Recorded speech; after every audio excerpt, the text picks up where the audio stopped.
사마천의 사기열전 한번 더 읽겠습니다.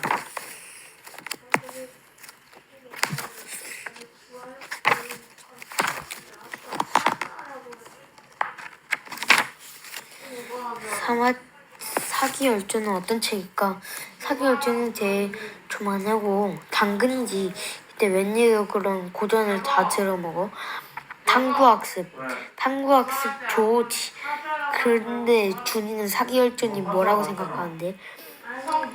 남 속이고 사기치면 열심히 전쟁하는 이야기? 헉, 바보. 사기열전은 역사책이야. 현이 말이 맞아. 사기열전은 사마천이 쓴 역사책이야. 사기열전이 어떤 책인지 동생에게 좀 말해주지 그랬어. 저도 잘 몰라요. 하긴 사기열전이란 제목만 알고 있는 것도 대단한 거지. 좋아. 이번 기회에 싹 업그레이드 시켜주지. 사기열전 사기는 역사 기록이라는 뜻이고 열전은 여러 사람의 전기라는 뜻이야. 사기라는 역사책 중 여러 사람의 전기를 쓴 부분이 사기열전이라고 하는 거지. 그냥 사기라 하면 안 되지. 왜 사기열전이라고 불러요? 누가 따로 이름을 붙인 게 아니고 원래부터 사기는 봉기, 표보서, 세가, 열전이라는 5가지 부분으로 나눠져 있어. 그런데 말이 한 부분이 사기열전만 해도 총 70권이나 돼. 사기는 한 권이나 책이 아니었어요. 천만의 사기열전은 총 130권 책이야. 그렇지만 너무 겁먹지 마. 옛날 책 한 권으로 지금 책 한 권하고는 분량이 다르거든. 요즘 종이 한 장에는 몇백 자에서 몇천 자까지 쓸 수 있지만 수천 년 중국 역사를 다루면서 100년 정도에 안 되는 한 시대 전체의 2분의 3 이 짝대기 이상이 돼. 사마천은 자기가 살던 시대로 많이 쓰고 싶었나. 사기는 현대 중심의 통사책이었다고 말할 수 있겠지. 지금은 이미 그 시대가 고대가 되었지만 사기는 중국을 중심으로 쓴 세계사 책이라고도 할 수 있어. 우리나라의 역사도 사기열전 55번째인 조선열전을 다루고 있고 흉노, 베트남 같은 나라의 역사도 간단하게나마 다루고 있어. 중국 역사책에 우리나라 이야기가 있는 게 신기해요. 뭐 그렇게 신기할 건 없어. 사기뿐만 아니라 중국 역사책에 우리나라 빠지지 않는 작은 손님 중에 하나야. 우리만큼은 오랫동안 중국과 관계를 맺어온 나라도 없거든. 우리 민족은 역사의 시작부터 지금까지 중국 바로 옆에서 늘 중국과 겨루어 왔잖아. 그러니 중국의 입장에서 볼 때 우리나라는 좋든 싫든 항상 신경 써야 할 이웃 나라지. 옷이 왜 저래? 특공대니까? 대한민국 만세.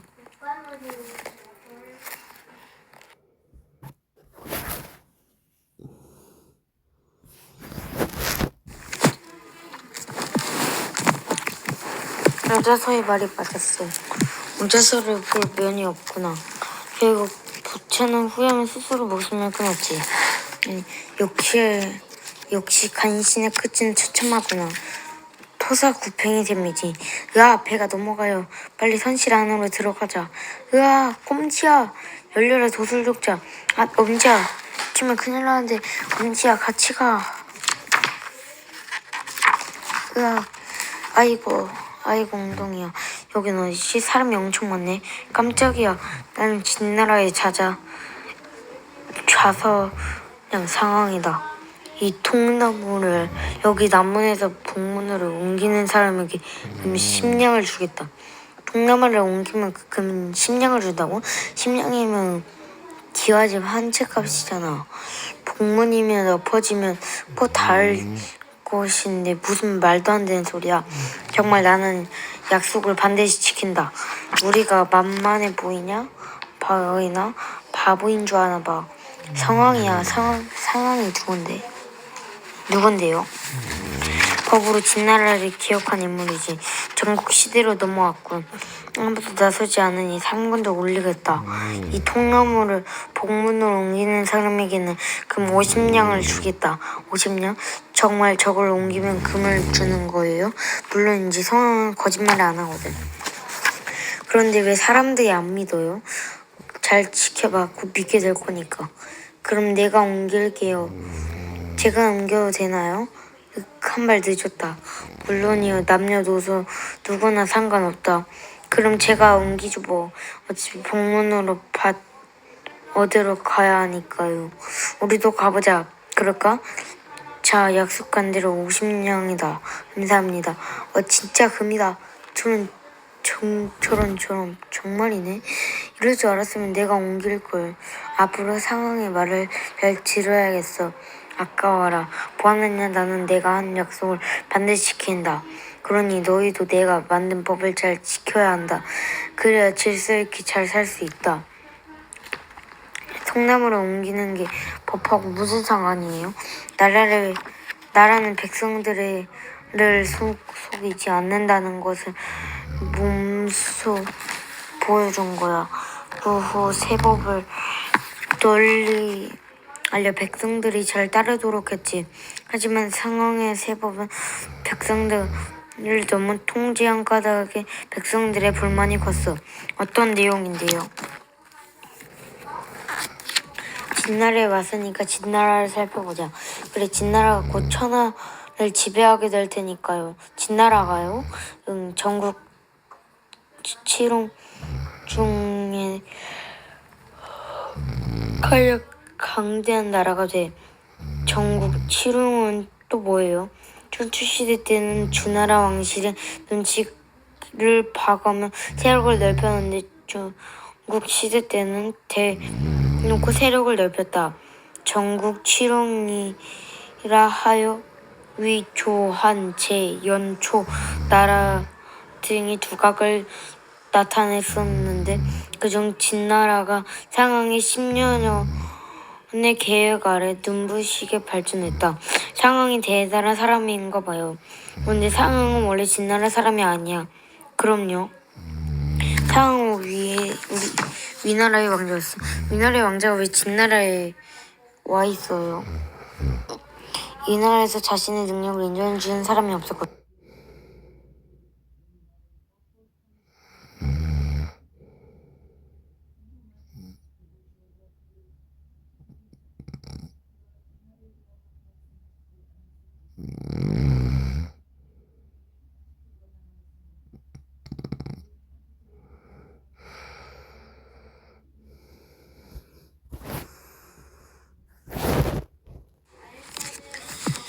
자세히 좀 말해주세요. 상흥 왕의 사자로 이름을 앙이고 상흥 공손이야.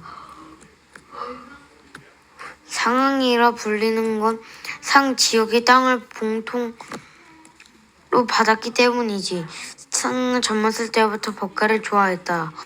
법가란 도덕보다 법을 중요시하는 학문으로 형벌을 철저하게 집행하는 것이 나라를 지배하는 근본이라고 생각하는 사상이다.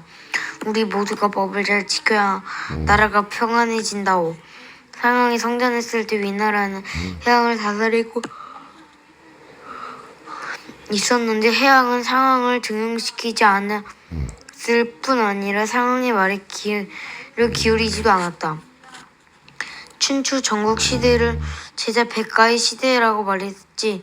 네, 제후들이 서로 인재를 구해서 나라를 발전시키려고 한다는. 그래, 진나라는 중원 지역에서 서쪽으로 많이 떨어져 있어서 중원 국제들과의 힘에 참여하지 않았어.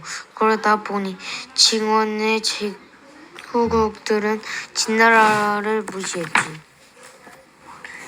하지만 진나라 효공은 백성들에게 은혜를 베풀고 고아와 가부를 돕고 군사를 모집하는 등 내부를 탄탄히 했어. 또 어진 사람을 찾는다고 포고했는데 이 소식을 듣고 효공이 찾아온 사람이 바로 상황이야. 자신을 알아봐주는 사람이 찾아 고국으로 떠난 진나라로 온 거군요. 그래, 맞아. 상황은 효공이 몇 차례에 걸쳐 긴 시간 동안 나라를 다스리는 일에 대해 이야기를 나누었어. 법을 새로 만들고 그것을 지켜야 나라가 바로 설 수 있습니다. 네, 생각도 그렇소. 그래야 백성들을 통치하기도 쉽지. 또한 연제자 같은 법이 있어야 나라가 불강해질 수 있습니다. 그렇긴 한데 괜히 법을 바꾸면 백성들이 반발하지 않을까? 의심하면서 행동하고 공명에 따르지 않고 의심하면서 사업을 하면 성공할 수 없습니다. 또 남들보다 뛰어난 일을 하는 사람은 원래 비난 따르기 마련입니다. 높을 덕을 추구하는 자는 세상과 타협하지 않고 큰 공을 이루는 자는 보통의 사람들과 상의하지 않습니다. 사람들한테 비난을 받더라도 바꿀 건 바꿔야 합니다. 오, 그대의 말을 들으니 안심이 되는구려. 대신 들으라. 오늘부터 상황을 자서장으로 임명한다. 뭐야, 저놈이 진나라에 온 지 며칠이나 됐다고 자서장이 돼. 왕께서 상황을 너무 편애하는 거 아니야? 그래서 상황이 법을 바꿨나요? 응. 갑자기 법을 바꾸면 혼란이 많을 텐데 반대하는 사람은 없었어요? 당연히 처음에는 많은 사람이 반대했지. 오늘부터 법을 바꾸겠습니다. 나라와 관리 백성들에게 도움이 안 되는 법은 모두 고쳤습니다. 제가 고친 법대로 따라주십시오. 무슨 소리요. 지금의 법도 나쁘지 않은데 뭘 고친단 말이오. 성인은 백성들의 풍요를 고치지 않고도 교화하고 지혜로운 군주는 법을 고치지 않고 백성들을 잘 다스립니다. 나 상 폐하의 명을 받들어 법을 만들었어. 그렇다면 폐하께서 지혜로운 군주가 아니란 말씀입니까?